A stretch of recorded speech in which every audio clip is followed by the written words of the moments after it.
समाचार अब तक, सत्य का साहस। कपिलनगर पोलीस स्टेशन हद्दीतील उप्पलवाडी गोविंदगड मार्गावर एका भरधाव वेगाने असलेल्या बोलेरो वाहन चालकाने सवारी रिक्षावर टू व्हीलर चालकाला जोरदार धडक दिली आहे। यात 7 जण गंभीर झाल्याची माहिती आहे। बोलेरो चालक हा दारू पिऊन होता। 6 जण जखमी झाले आहे। वाहन चालकाला पोलिसांनी ताब्यात घेतले। त्याचे 2 मित्र अद्यापही फरार असल्याची माहिती कपिलनगरचे पोलीस उपनिरीक्षक अविनाश खटके यांनी दिली आहे। पुढील तपास सुरू आहे। पोलीस ठाणे कपिलनगर काल साधारणतः सायंकाळी 7 वाजता दरम्यान गोविंदगड ते उप्पलवाडी या रस्त्यावर एका वाहनाने अज्ञात वाहनाने एका मॅक्सीला धडक देऊन मॅक्सीमध्ये असणारे जे लोक होते अंदाजे आमच्या माहितीत तो 6 लोक होते। त्या 6 लोकांना मारून गंभीर जखमी केले।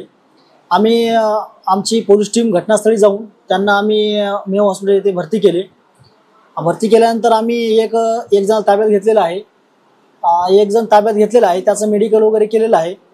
त्याचा ब्लड सॅम्पल सुद्धा घेतलेला आहे आणि सीएला पाठवून तजवीज ठेवण्यात आली आहे त्याची।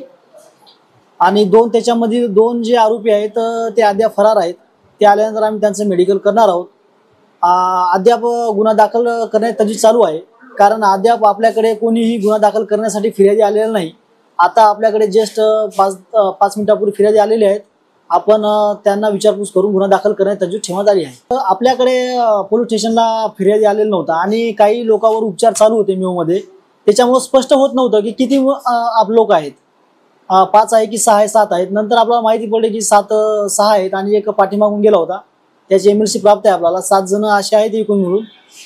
त्याच्यानुसार आपला गुन्हा दाखल करण्याची नवीन कायद्यानुसार गुन्हा दाखल करण्याची तजवीज आपण ठेवण्यात आली आहे। त्याच्यापैकी एक आलेला आहे दारू, आपण मुलाचा केला आहे त्याच्यापैकी दारूचं डॉक्टरांनी लिहून दिलेलं आहे, परंतु आपण त्याचं जे ब्लड घेतलेलं आहे ते वैज्ञानिक प्रयोगशाळा इथे पाठवण्याची तजवीज ठेवण्यात आली आहे। परंतु जे 2 आहेत ते अजून फरार आहेत, त्याला आपण लवकर ताब्यात घेऊ।